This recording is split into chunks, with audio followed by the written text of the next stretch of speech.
नमस्कार दोस्तों, मैं विकास कुमार और स्वागत है आप सभी का एक बार फिर से आपके अपने YouTube चैनल बल बुद्धि विद्या पीसीएस पर।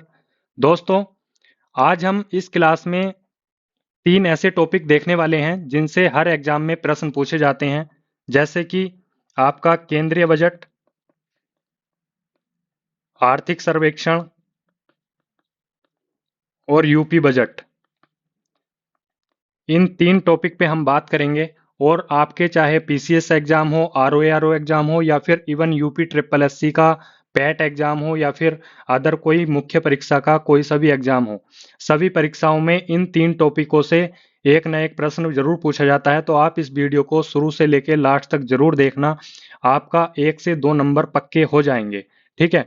यह वीडियो आई दृष्टि जो मैगजीन आती है वार्षिकी, उन उस मैगजीन को देखते हुए जो है ये नोट्स तैयार किए गए हैं। तो यह वीडियो मुश्किल से 25-30 मिनट की होगी और ये तीनों टॉपिक आपके बहुत ही अच्छे से तैयार हो जाएंगे। तो मैं शुरू करता हूं।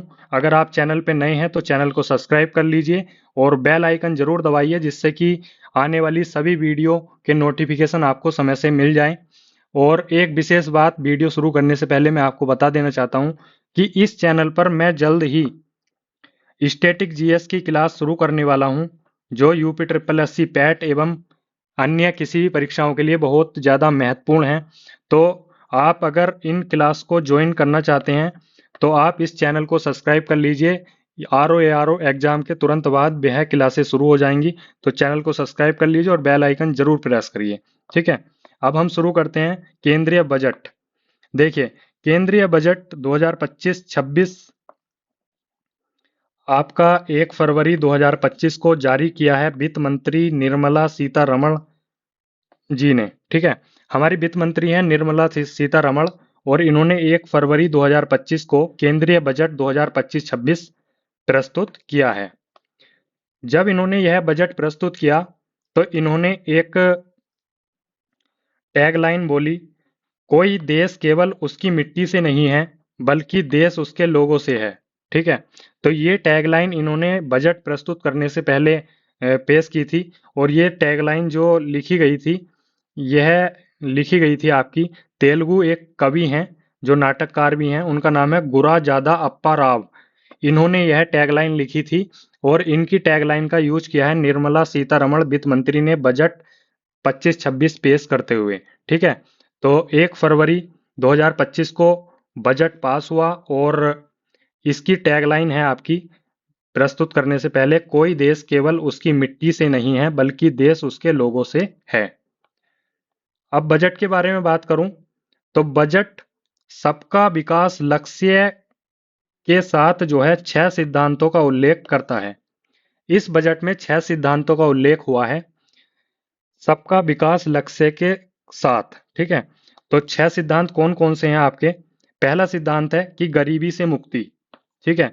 मतलब भारत में जो गरीबी देखी जा रही है, उस गरीबी से जल्द इस देश की जो जनता है उसको बाहर निकाला जाए, इसलिए एक सिद्धांत जो गरीबी से मुक्ति है, इसको बजट में शामिल किया गया है। नंबर 2 सिद्धांत है 100% अच्छे स्तर की स्कूली शिक्षा। देखिए, कोई भी राष्ट्र अपने यहाँ पे तरक्की तभी कर सकता है जब यहाँ पे उसका गरीबी उन्मूलन हो, यानी कि गरीबी समाप्त हो। दूसरे नंबर पे अच्छी स्कूली शिक्षा हो। अगर अच्छी स्कूली शिक्षा मिलेगी बच्चों को तो वो आगे जाके देश की विकसित करने में बहुत बड़ी भूमिका निभाएंगे या फिर राष्ट्र निर्माण में बहुत बड़ी भूमिका निभाएंगे। तो गरीबी से मुक्ति, अच्छी स्कूली शिक्षा और तीसरा क्या चाहिए? अच्छी स्वास्थ्य सेवाएं। देखिए, इतनी बीमारियां चल रही हैं तो इन सब से बचने के लिए एक अच्छी स्वास्थ्य सेवाओं की भी जरूरत है, जिससे कि कम अगर रोगी होंगे देश में तो वो देश ज्यादा तरक्की करेगा। ठीक है। तो तीसरा सिद्धांत का उल्लेख है अच्छी स्वास्थ्य सेवाएं। चौथा है आपका कुशल कामगार के साथ सार्थक रोजगार। देखिए, गरीबी उन्मूलन हो गया, शिक्षा मिल गई अच्छी और अच्छा स्वास्थ्य मिल गया, तो चौथे नंबर पे एक आदमी को क्या चाहिए? एक कुशल कामगार चाहिए। ठीक है। मतलब कुशल कामगार मतलब एक ऐसा किसी भी व्यक्ति के कार्य में कुशलता, और कार्य में कुशलता होगी तो उसे एक अच्छा रोजगार भी मिल पाएगा। तो चौथा हो गया आपका सार्थक रोजगार। और पांचवा, पांचवे में क्या है? देखो, गरीबी उन्मूलन हो गया, शिक्षा हो गई, स्वास्थ्य हो गया और रोजगार हो गया। पांचवे पे क्या चाहिए? पांचवे पे जो हमारे देश की महिलाएं हैं उनकी गतिविधि भी कहीं ना कहीं ज्यादा रहे, ठीक है, देश निर्माण में। तो आर्थिक गतिविधियों में 70% महिलाएं शामिल हों, यह जो है इस बजट के सिद्धांत में शामिल किया गया है। और आपका छठा बचा लास्ट, तो छठा सिद्धांत इसमें शामिल किया गया है कि देश को food basket of the world बनाने वाले किसान। देखो, हमारा देश को क्या है, food basket of the world बोला जाता है, क्योंकि हमारा देश हर तरीके से जो कृषि से संबंधित उत्पादक वाले स्रोत हैं उनमें जो है मतलब सक्षम है। तो इसीलिए जो है उन उसमें भूमिका किसकी है? किसानों की है। तो भाई छठे नंबर पे क्या है आपका सिद्धांत में? किसान हैं। तो ये 6 सिद्धांतों पे जो है बजट आधारित है, पूछ सकता है। तो इनको मैंने आपको बता दिया है। अब इस बजट के पर्पज क्या है, उद्देश्य क्या है, ठीक है। तो बजट के उद्देश्य भी 6 हैं। 6 क्षेत्रों में परिवर्तनकारी सुधार करना। सिद्धांत भी 6 थे और पर्पज भी 6 हैं। अब 6 कौन कौन से क्षेत्र हैं जिसमें जो है बजट में सुधार करने की बात कही गई है? तो पहला कराधान के क्षेत्र में, दूसरा बिजली यानी कि ऊर्जा क्षेत्र में, तीसरा शहरी विकास क्षेत्र में, चौथा आपका वित्तीय क्षेत्र में, और पांचवा खनन के क्षेत्र में, और छठा आपका विनियामक सुधार के क्षेत्र में। तो इन 6 क्षेत्रों में परिवर्तनकारी सुधार करना इस बजट का पर्पज है, ठीक है। और मुख्य बल जो इस बजट में दिया गया है वह चार चीजों पर जो है ज्यादा बल दिया गया है। एक तो गरीबी पर, एक युवा वर्ग पर, एक अन्नदाता क्षेत्र में, और एक नारी पर, ठीक है। तो 4 पिलर जो है देश के, उन पे जो है मुख्य बल दिया जाएगा। एक तो गरीबी, एक युवा, एक अन्नदाता, एक नारी, ठीक है। तो ये जो है बजट के मुख्य बल हैं जिन पे बात की गई है। जबकि मेन जो है, जो मैं आपको अब बताने जा रहा हूं, यह बजट आपका 4 शक्तिशाली पिलर यानी कि 4 शक्तिशाली इंजनों पर रेखांकित किया गया है। 4 सबसे शक्तिशाली इंजन कौन कौन से हैं जिन पे बजट पे जो है विशेष रूप से फोकस किया गया है या बात की गई है, ठीक है। तो पहला है आपका कृषि, दूसरा एमएसएमई, तीसरा निवेश और चौथा निर्यात। अब हम इन चारों पे जो है डिटेल्ड बात करेंगे, ठीक है। ये मैंने आपको बेस बता दिया है बजट का, कि बजट को कब प्रस्तुत किया गया, क्या टैगलाइन थी प्रस्तुत करते हुए, और बजट किन सिद्धांतों पर उल्लेखित हुआ है, और क्या बजट के उद्देश्य हैं इसके, और किन चीजों पर बल दिया गया है। अब इसके जो है 4 पिलर जो बजट में रेखांकित हैं, जैसे कि कृषि है पहले नंबर पे, तो हम इसमें डिटेल्ड जो है देख लेते हैं। तो कृषि आपका प्रथम इंजन। कृषि में क्या क्या चीजें जो है घोषित हुई हैं बजट में, ठीक है। तो कृषि में पहले नंबर पे यह है कि पीएम धन धान्य कृषि योजना, प्रधानमंत्री धन धान्य कृषि योजना को शुरू किया गया है, और यह शुरू की जाएगी देश के 100 जिलों में। बहुत इंपॉर्टेंट है, यह पूछेगा कि कितने जिलों में, तो जिलों की संख्या जरूर याद रखनी है। 100 जिलों में शुरू होगी प्रधानमंत्री धन धान्य कृषि योजना। क्यों होगी? इसलिए होगी क्योंकि जिन क्षेत्रों में या फिर जिन जिलों में कम उत्पादकता, कम ऋण, कम फसल बुवाई हो, ऐसे क्षेत्र जिसमें कम उत्पादकता मिल रही हो, या फिर कम ऋण जो है उपलब्धता हो रही हो, या फिर कम फसल फसल बुवाई हो रही हो, ठीक है। जब फसल फसल जो है बोई जाती है तो उसमें जो है रेशियो कम हो, तो ऐसे जिलों में जो है पीएम धन धान्य कृषि योजना शुरू होगी। और इसका पर्पज है कि कृषि, एक तो इसमें कृषि उत्पादकता की वृद्धि होगी, यानी कि जो हमारी कृषि प्रोडक्टिविटी है उसमें वृद्धि करी जाएगी। दूसरा फसल विविधता, फसल में वैरायटी जो है देखी जाएंगी। तीसरा आपका सतत कृषि की पद्धति, यानी कि जो नियमित कृषि है उसको जो है वह पद्धतियां इसमें जो है शामिल की जाएगी। चौथा आपका भंडारण बढ़ाना, यानी कि जो हमारा अनाज आ रहा है किसानों का, उसकी भंडारण क्षमता बढ़ाना, ये इसके पर्पज हैं। अब इसमें जो है कितने किसानों के लाभान्वित होने का आइडिया है, तो इसमें लगभग 1.7 करोड़ किसान लाभान्वित होंगे। दूसरे नंबर पे बात करूं कृषि में, तो दलहनों में आत्मनिर्भरता मिशन शुरू करने की घोषणा की गई है। यह केवल 3 दालों को पर जो है फोकस होगा इसमें। एक तो तूर की दाल, एक उड़द की दाल, एक मसूर की दाल, ठीक है। तो 3 दाल हैं जिनके लिए दलहनों में आत्मनिर्भरता मिशन शुरू होगा, और यह 6 वर्षीय मिशन है। इसमें जो है जलवायु अनुकूलन बीज जो है दिया जाएगा, और प्रोटीन मात्रा में वृद्धि करने हेतु और भंडारण प्रबंधन हेतु। तो ये इसके पर्पज हैं, इसलिए जो है ये मिशन शुरू होगा। नेक्स्ट है आपका बिहार में मखाना बोर्ड स्थापित।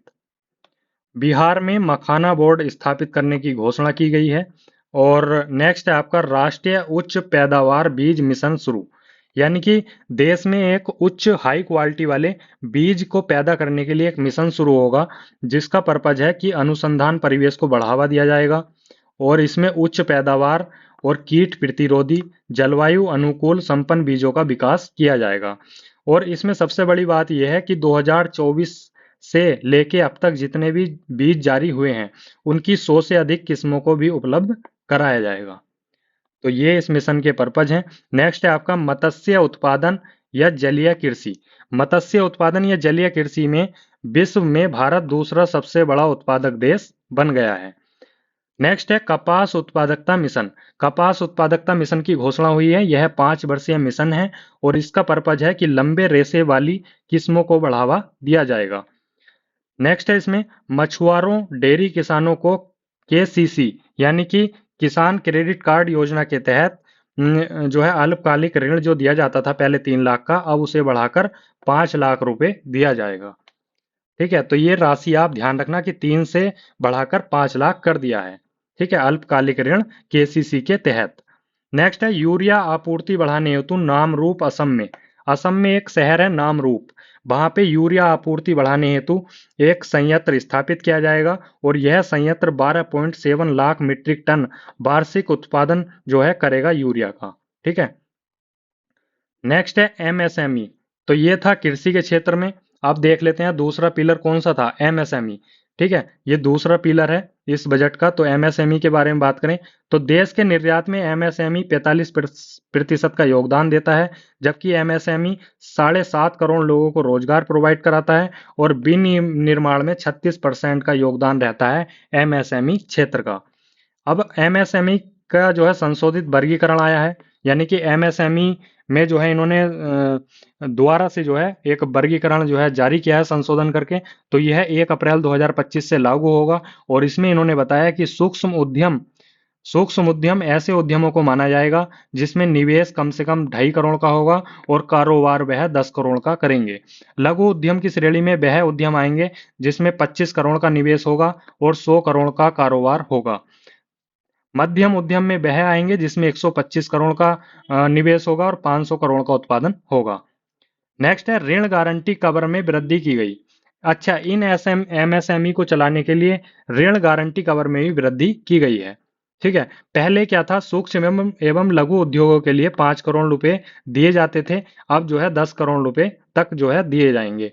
और स्टार्टअप्स के लिए अगर कोई स्टार्टअप्स खोल रहा है तो उसके लिए 10 करोड़ से बढ़ाकर 20 करोड़ यह राशि कर दी है। नेक्स्ट है उद्यम पोर्टल। उद्यम पोर्टल का क्या काम है कि 5 लाख का क्रेडिट कार्ड जो है जारी करेगा और इसके तहत और पहले वर्ष में 10 लाख क्रेडिट कार्ड जारी होंगे जिसकी सीमा 5 लाख तक की होगी। नेक्स्ट है बिहार में एक संस्थान खोला जाएगा जिसका नाम है राष्ट्रीय खाद्य प्रौद्योगिकी उद्यमशीलता और प्रबंधन संस्थान। ठीक है, बिहार में स्थापित होगा।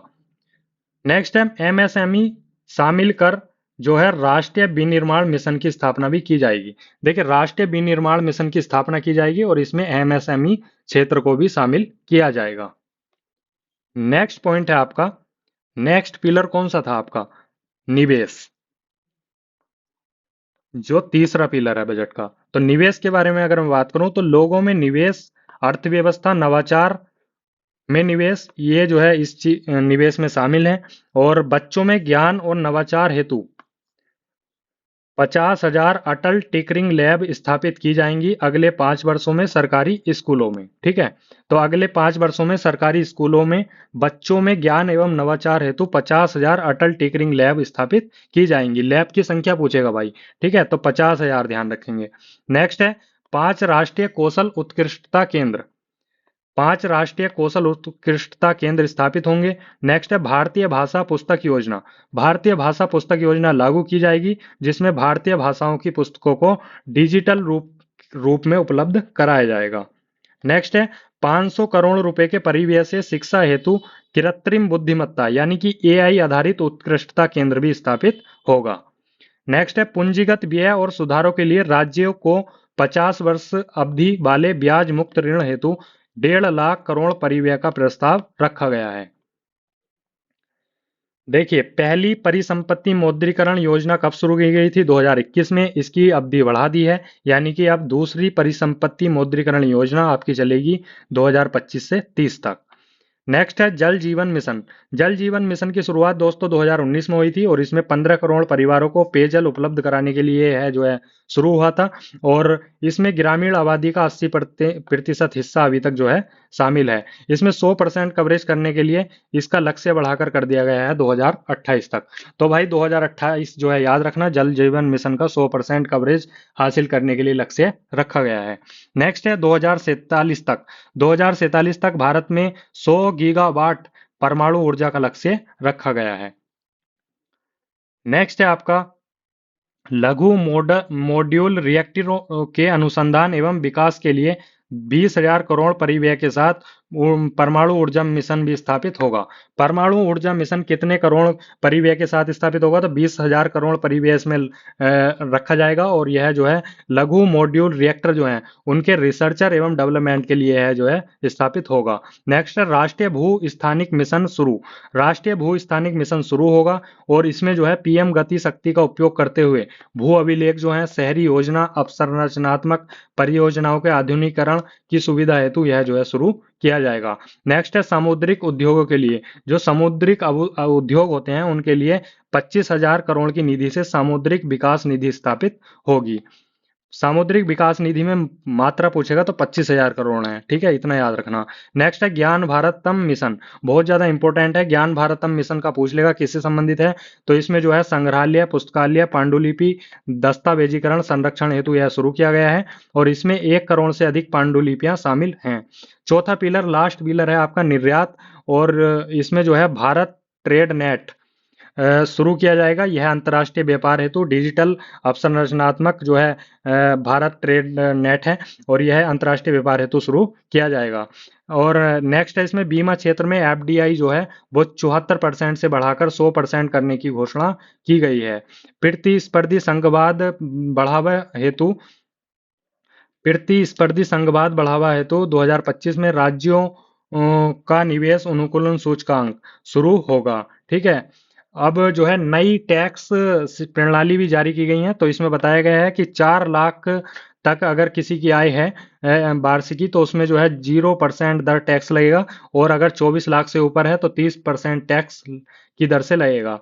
कुल जो है 7 स्लैब्स हैं टैक्स की रेट के, जिसमें एक 0% है, फिर 5%, फिर 10%, फिर 15%, फिर 20%, फिर 25%, फिर 30%। लेकिन इसमें एक इम्पोर्टेंट बात ये कही गई है, अगर कोई कर्मचारी है या फिर कोई ऐसा व्यक्ति है जिसकी पर ईयर 1 लाख रुपए की इनकम है, यानी कि पर मंथ अगर किसी की 1 लाख रुपए की इनकम है तो 12 लाख रुपए हो गए उसके साल में और 12 लाख पर उसको कोई टैक्स नहीं देना होगा, नो टैक्स। ठीक है, यानी कि इसमें मानक कटौती भी की जाएगी। इसमें जो है मानक कटौती मिलती है 50,000 की मिलती थी, अब इसकी सीमा बढ़ाकर कर दी है 75,000। ठीक है, तो 75,000 ये हो गया और 12 लाख था आपका वो वाला, तो 12.75 लाख पर अब जो है नो टैक्स है। ठीक है, लेकिन अगर 4 लाख पर तक जो है 0% दर है और दोनों में अंतर यह है कि 12 वो वाला है मंथली वाला सिस्टम है इसमें। ठीक है, 1 लाख पर मंथ वाला, उससे ध्यान रखेंगे।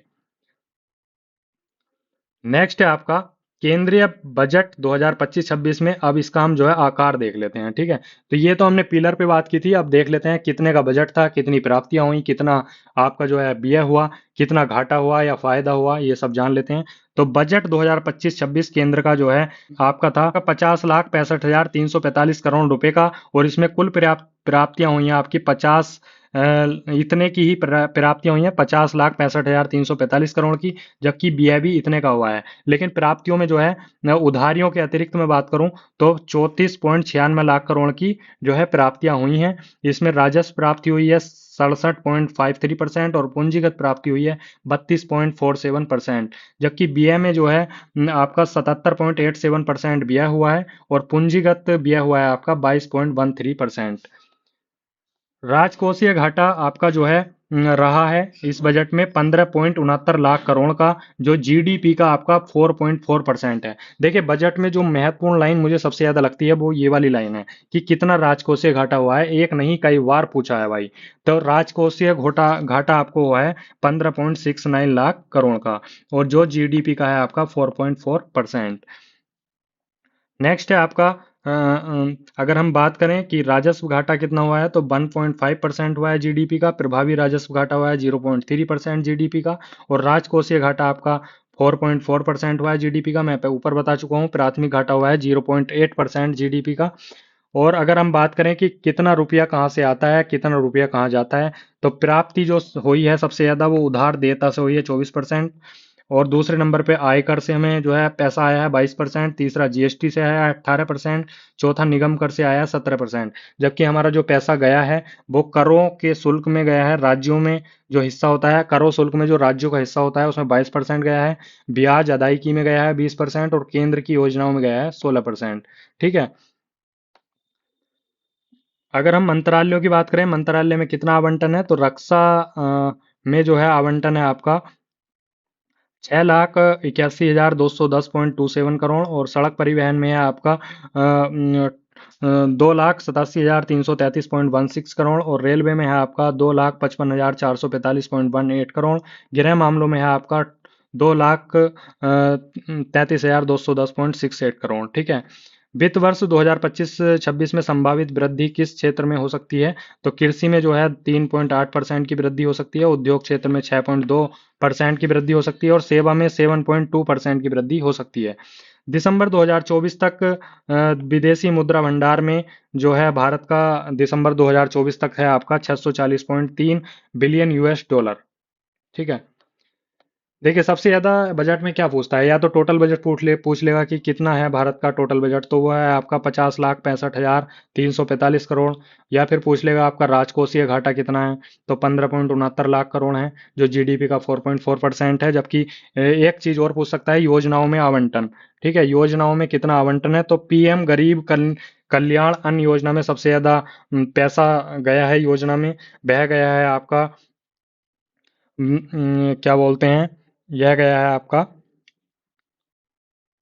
2,03,000 करोड़ इसमें गया है। और मनरेगा में गया है दूसरे नंबर पे 86,000 करोड़।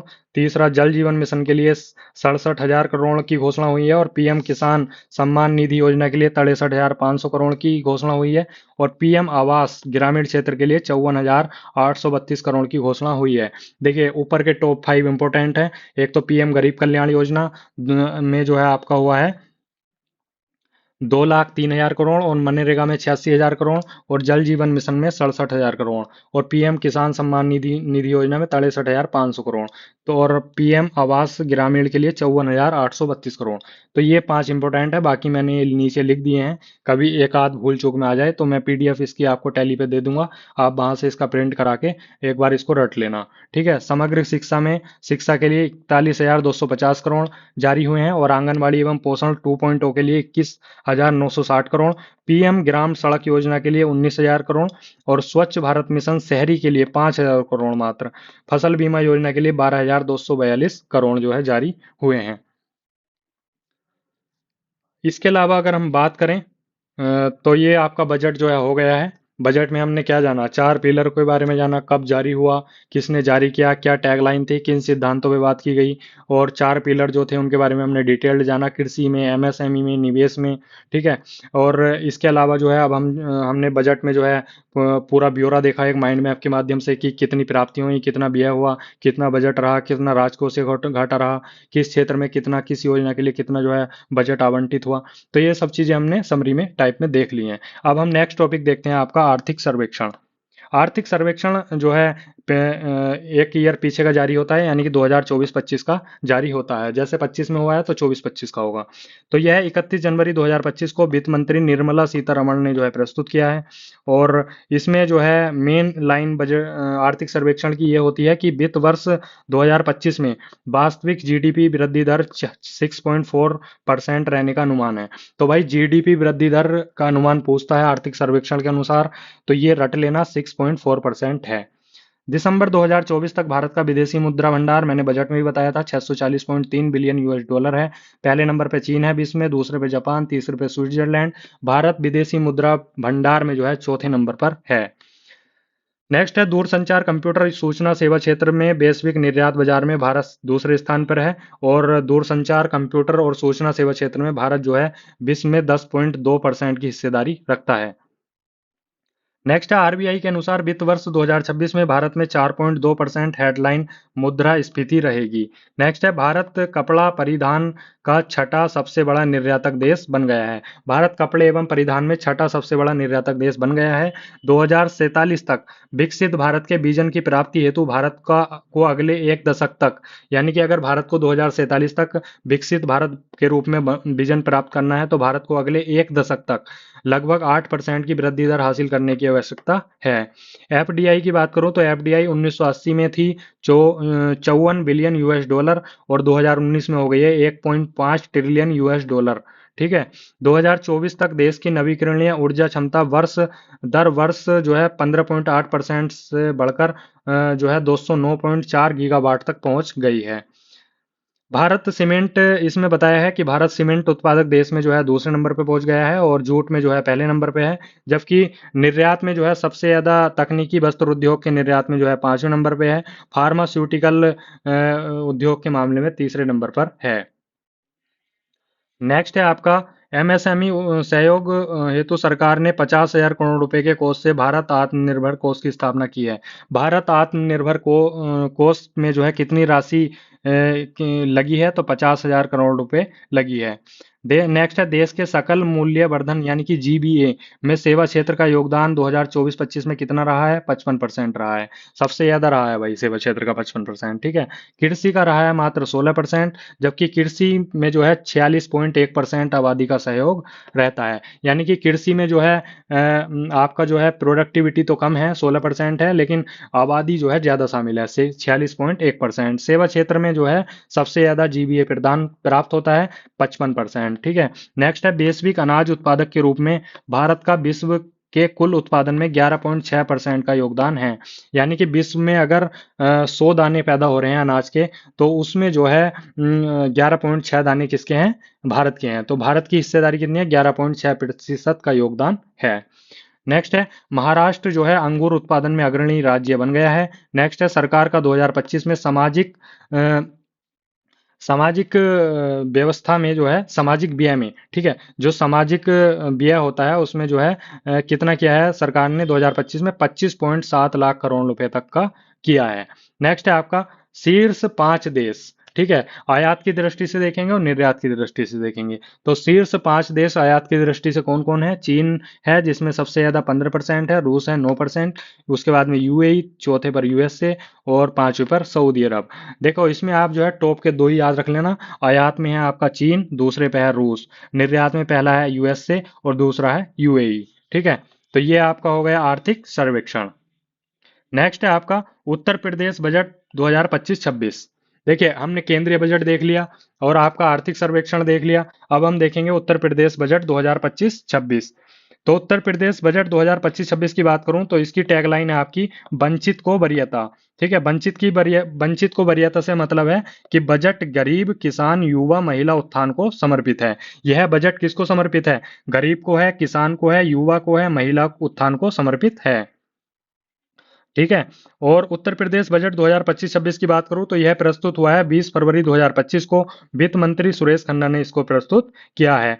उत्तर प्रदेश का कुल बजट है आपका 8,08,736.06 करोड़ रुपए जो है इसका कुल बजट है, जिसमें जबकि 2024-25 में कितना था? 7,36,437 करोड़ था, जिसमें 2024-25 से 25-26 में जो है कितनी वृद्धि हुई है? 9.8% की वृद्धि हुई है।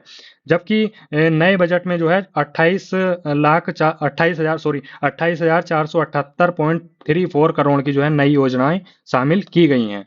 ठीक है, तो ये इंपॉर्टेंट है भाई। अगर बजट में बात करूं तो कुल व्यय कितना हुआ है? कुल व्यय भी उतना ही हुआ है, 8,87,000, वो 8,08,736.06 करोड़ का व्यय हुआ है, जबकि 7,79,242.65 करोड़ की प्राप्ति हुई है। अगर मैं व्यय की बात करूं तो राजस्व लेखा में जो है व्यय हुआ है आपका 5,83,154.157 करोड़ का, जबकि पूंजी लेखा में व्यय हुआ है आपका 2,25,561.49 करोड़ का। पूंजी लेखा व्यय कुल बजट का 20.5% है। और राजस्व प्राप्तियों की बात करूं तो राजस्व प्राप्तियां हुई हैं आपकी 6,62,690.93 करोड़ की। पूंजीगत प्राप्तियां हुई हैं 1,16,551.72 करोड़ की। देखिए व्यय और प्राप्ति के बाद में हम देखेंगे कि घाटा कितना हुआ है। तो उत्तर प्रदेश में बजट में घाटा हुआ है और वह हुआ है आपका 29,493.41 करोड़ का। और राजकोषीय घाटा हुआ है आपका 91,399.80 करोड़ का, जो राज्य की जीडीपी का 2.97% है। बजट का लक्ष्य क्या है? बजट का लक्ष्य है आपका कि प्रदेश की अर्थव्यवस्था को 1 ट्रिलियन यूएस डॉलर बनाने का है। बजट किन 10 क्षेत्रों पर चिन्हित है? तो कृषि पर है, अवस्थापना पे है, उद्योग पे है, आईटी पे है, स्वास्थ्य है, परिवार कल्याण, शिक्षा, पर्यटन, नगर विकास, वित्तीय सेवा, ऊर्जा, पूंजी निवेश। बजट जो है इन 10 क्षेत्रों पर चिन्हित किया गया है। और बजट में बात की गई है उत्तर प्रदेश की, क्योंकि उत्तर प्रदेश भारत में किन किन योजनाओं में प्रथम स्थान पर है। तो 5 योजनाएं हैं। पहली है पीएम जीवन ज्योति बीमा योजना, जो 9 मई 2015 को शुरू हुई थी, इसमें पहले स्थान पे है। दूसरी है पीएम जनधन योजना, यह हुई थी अगस्त 2014 में शुरू, यह भी पहले स्थान पे है। तीसरी है पीएम सुरक्षा बीमा योजना, 9 मई 2015 को शुरू हुई थी, इसमें भी प्रथम स्थान पे है। और चौथी है आपकी आयुष्मान कार्ड बनाने में। सबसे ज्यादा आयुष्मान कार्ड कहाँ बने हैं? यूपी में बने हैं। तो यह कब शुरू हुई थी? 23 सितंबर 2018 में। और पांचवें में आपका अटल पेंशन योजना में भी उत्तर प्रदेश प्रथम स्थान पे है, यह शुरू हुई थी 9 मई 2015 को। इन योजनाओं के सन उसमें नहीं दिए हुए थे। मैंने, देखो अगर आप मेरी वीडियो देख रहे हैं तो आप तभी तो देखोगे जब इसमें कुछ एक्स्ट्रा होगा, आपका टाइम बचेगा, आपको कुछ एक्स्ट्रा मिलेगा और संक्षेप में मिलेगा, मतलब मेन मेन मिलेगा। तो इसमें मैंने योजनाओं में जो है उनकी डेट भी दी हुई है कि कब योजनाएं शुरू हुई थी, और ये संक्षिप्त एवं क्रिप्स नोट्स हैं, और मतलब निचोड़ है एक प्रकार से, ठीक है। नेक्स्ट देख लेते हैं उत्तर प्रदेश बजट में। तो उत्तर प्रदेश बजट की बात करूं तो उत्तर प्रदेश बजट में जो है राज्य सरकार के स्वयं के कर राजस्व की प्रमुख मदें पिछले बजट से इस बजट में कितनी वृद्धि हुई है? तो राज्य के जीएसटी में पिछले बजट से इस बजट में वृद्धि हुई है 56.81% की, जबकि भू राजस्व में वृद्धि हुई है 34.78% की। नेक्स्ट है, ये बहुत इंपॉर्टेंट है, नीति आयोग ने एक इंडेक्स जारी किया था, फिस्कल हेल्थ इंडेक्स। इसमें जो है 2014-15 से लेके 22-23 तक उत्तर प्रदेश को अग्रणी राज्य की श्रेणी में रखा गया है, ठीक है। नेक्स्ट है, इसमें 2014 से लेके 19 तक जो है भारत उत्तर प्रदेश का फिस्कल हेल्थ इंडेक्स कितना था? 37 था, जबकि 22-23 में यह बढ़कर कितना हो गया है? 45.9 हो गया है, ठीक है। नेक्स्ट है, 22-23 में देश की जीडीपी वृद्धि दर कितनी हुई है? 22-23 में देश की जीडीपी वृद्धि दर 9.6% थी। वहीं राज्य की वृद्धि दर कितनी थी उत्तर प्रदेश की? 11.6 थी, यानी कि देश से ज्यादा रही। नेक्स्ट है बजट में आवंटन। अब उत्तर प्रदेश के बजट में आवंटन देखें तो सबसे ज्यादा किसे मिला है? तो अभिस्थापना विकास हेतु 22% बजट दिया गया है, और शिक्षा हेतु 13%, कृषि हेतु 11%, और चिकित्सा एवं स्वास्थ्य हेतु मात्र 6%, और सामाजिक सुरक्षा कार्यक्रम हेतु 4%। तो भाई इसमें क्रम पूछ सकता है कि सबसे ज्यादा से लेके सबसे कम की ओर। तो सबसे ज्यादा बजट आवंटन किसे हुआ है? अवस्थापना के लिए हुआ है, दूसरा शिक्षा, तीसरा कृषि, यानी कि अवस्थापना, शिक्षा, कृषि, और चौथा आपका स्वास्थ्य है। तो ये क्रम आप जो है याद रखना।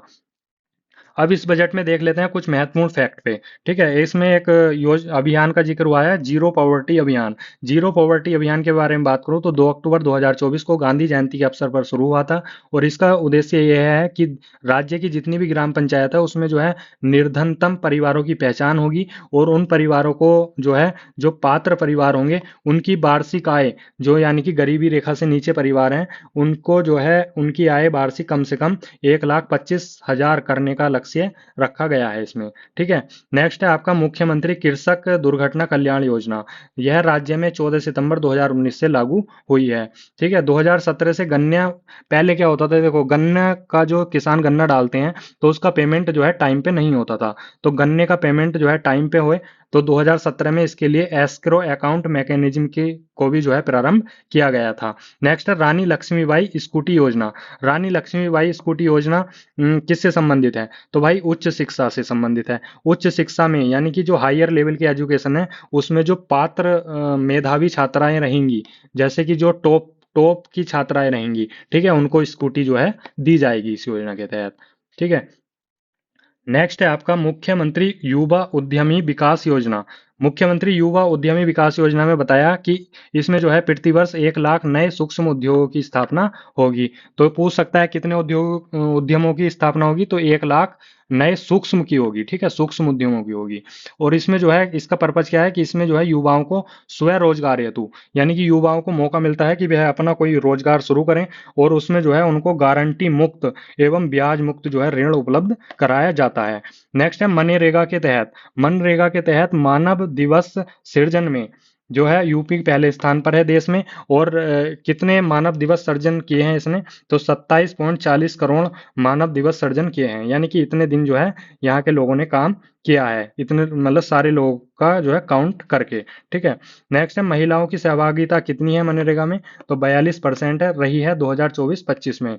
नेक्स्ट है प्रदेश में 30,000 करोड़ रुपए से 8 डाटा सेंटर पार्क्स की स्थापना की जाएगी। प्रदेश में कितने डाटा सेंटर पार्क्स की स्थापना की जाएगी? 8 की जाएगी। और कितनी लागत आएगी इसमें? 30,000 करोड़ रुपए की लागत आएगी। नेक्स्ट है सेमीकंडक्टर नीति जारी की है उत्तर प्रदेश ने, तो ऐसा करने वाला यह चौथा राज्य बन गया है। नेक्स्ट है प्रदेश में जो है 5 कृषि एवं प्रौद्योगिकी विश्वविद्यालय स्थापित किए जाएंगे, जबकि 5 अंतर्राष्ट्रीय हवाई अड्डे भी स्थापित किए जाएंगे। तो 5 तो अंतर्राष्ट्रीय हवाई अड्डे स्थापित किए जा रहे हैं और 5 कृषि एवं प्रौद्योगिकी विश्वविद्यालय स्थापित किए जा रहे हैं, जिसमें जो है 5 अंतर्राष्ट्रीय हवाई अड्डों में 4 जो है क्रियाशील हैं। नेक्स्ट है राज्य में वृक्षाच्छादन जो है कितना हुआ है? तो प्रदेश के भौगोलिक क्षेत्रफल का जो है 9.96% है। भाई बहुत ज्यादा इंपॉर्टेंट है। ठीक है, जिसे मैं इंपॉर्टेंट बोल रहा हूँ ना, तो समझ लो वो 90% एग्जाम में आने की क्षमता रखता है वह फैक्ट। ठीक है। तो राज्य में वृक्षादन जो है प्रदेश के भौगोलिक क्षेत्रफल का कितना है? 9.96% है। और उत्तर प्रदेश दूसरे नंबर पे है वनावरण और वृक्षादन की वृद्धि में। देश में अगर वनावरण और वृक्षादन में जो है आच्छादन में वृद्धि हुई है तो उत्तर प्रदेश में दूसरे नंबर पे है। नेक्स्ट है 2022 में उत्तर प्रदेश में बाघों की संख्या कितनी हो गई है? 205। देखो भाई उत्तर प्रदेश में 205 बाघ हैं 2022 की जनगणना के अनुसार। और देश का पहला गिद्ध प्रजनन केंद्र रेड हेडेड गिद्ध संरक्षण एवं प्रजनन केंद्र कहाँ खोला गया है? गोरखपुर में खोला गया है। अब उत्तर प्रदेश में बात करें कि उत्तर प्रदेश में पैसा कहाँ से आता है और कहाँ को जाता है, तो सबसे ज्यादा उत्तर प्रदेश में जो पैसा आता है, अगर उत्तर प्रदेश के पास मान लो 100 रुपए हैं, तो 100 रुपए में से 37.4 रुपए उसके पास आ रहे हैं स्वयं का कर एवं राजस्व से। जो उत्तर प्रदेश स्वयं का टैक्स लगाता है राजस्व के माध्यम से, तो सबसे ज्यादा पैसा आता है वहां से 37 रुपए 4 पैसे। ठीक है। और दूसरे नंबर पे आता है केंद्रीय करों में राज्यांश, यानी कि जो सेंट्रल गवर्नमेंट सेंट्रल टैक्स लगाती है, तो उसमें जो राज्यांश होता है उससे जो है दूसरे नंबर पे सबसे ज्यादा पैसा आता है 32.4। ठीक है। 30 नंबर पे लोक ऋण 14.4। और चौथा है आपका केंद्रीय केंद्रीय सरकार की योजनाएं से जो है सहायता अनुदान मिलता है, तो उससे आता है 11.1। तो टॉप के दो याद रखना कि कहाँ से आता है कहाँ से जाता है। ठीक है। तो जाने की अगर हम बात करें तो सबसे ज्यादा उत्तर प्रदेश का पैसा खर्च होता है पूंजीगत परिव्यय में 20.4। और अन्य व्यय में कितना होता है? 16.8%। जबकि तीसरे नंबर पे जो सरकारी कर्मचारी हैं, जितने भी गवर्नमेंट एम्प्लॉय हैं, उनको जो है 12.4% तीसरे नंबर पे व्यय होता है। चौथे नंबर पे आपका पेंशन 11.2%। तो दोस्तों ये था आपका केंद्रीय बजट, आर्थिक सर्वेक्षण और आपका उत्तर प्रदेश बजट। ये बहुत ही ज्यादा क्रिस्प नोट्स हैं। यह विश्वास मानिए कि कुछ मैंने छोड़ा भी नहीं है और सब कुछ लिख भी दिया है। ये इस टाइप के हैं कि आपको कम समय में आपको रिवाइज करने के लिए इस वीडियो से आपको अच्छे से समझ में आ गया होगा। तो ऐसी ही वीडियो मैं इस चैनल पे लाता रहूंगा। नेक्स्ट वीडियो में जो है आर्थिकी की मैराथन लाऊंगा और ये आपकी आय दृष्टि पूरी हो जाएगी। मैंने राष्ट्रीय मैराथन करा दी है, अंतर्राष्ट्रीय मैराथन भी हो गई है, और वैज्ञानिक जो डिफेंस और पर्यावरण और ये सब जो है संबंधित साइंस से टॉपिक हैं, वह सब मैं मैराथन करा चुका हूँ। आर्थिकी की मैराथन में केंद्रीय बजट और ये आर्थिक सर्वेक्षण और यूपी का बजट मैंने इस वीडियो में करा दिया है। और अगली वीडियो में मैं आपको आर्थिकी की मैराथन ले आऊंगा। इसके बाद में आपकी आय दृष्टि समाप्त हो जाएगी। तो अगर आप चैनल पे नए हैं, आप सोच रहे हैं आप पैट एग्जाम दे रहे हैं, या फिर आप जो है कोई भी अन्य एग्जाम देने वाले हैं, तो कुछ बच्चों का क्वेश्चन आया था कमेंट में कि क्या हम पैट एग्जाम के लिए यह वीडियो देख सकते हैं। तो भाई पैट एग्जाम में भी यह करंट अफेयर्स की आई दृष्टि की वीडियो 100% काम करेंगी, क्योंकि करंट अफेयर्स होता है, ऐसा नहीं है कि ये आरओ में ही काम करेगा, पीसीएस में ही करेगा, तो यह पैट में भी काम करेगा। तो आप इन वीडियो को पैट के लिए भी जरूर देखें, ठीक है। ज़्यादा लंबी लंबी वीडियो मेरी रहती नहीं है। 1 घंटे की साइंस की मैराथन है, 1.5 घंटे की आपकी अंतर्राष्ट्रीय की मैराथन है, और 1.5 घंटे की आपकी राष्ट्रीय की मैराथन है। तो 1-1 घंटे की अगर आप मैराथन देख रहे हैं या 1.5-1.5 घंटे की, तो भाई आपकी आय दृष्टि कितनी जल्दी पूरी हो गई है, ठीक है।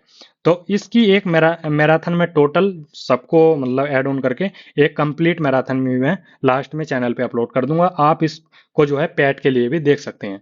दूसरी बात यह है कि पैट के लिए स्टैटिक जीएस की क्लास इस चैनल पे जल्दी शुरू होने वाली है आरओ एग्जाम के बाद।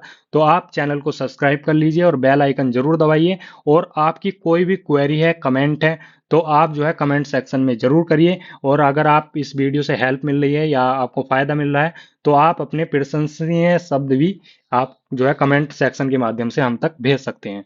Thank you so much video को देखने के लिए, इतना प्यार करने के लिए, इतना सपोर्ट करने के लिए। जय श्री राम, जय हनुमान।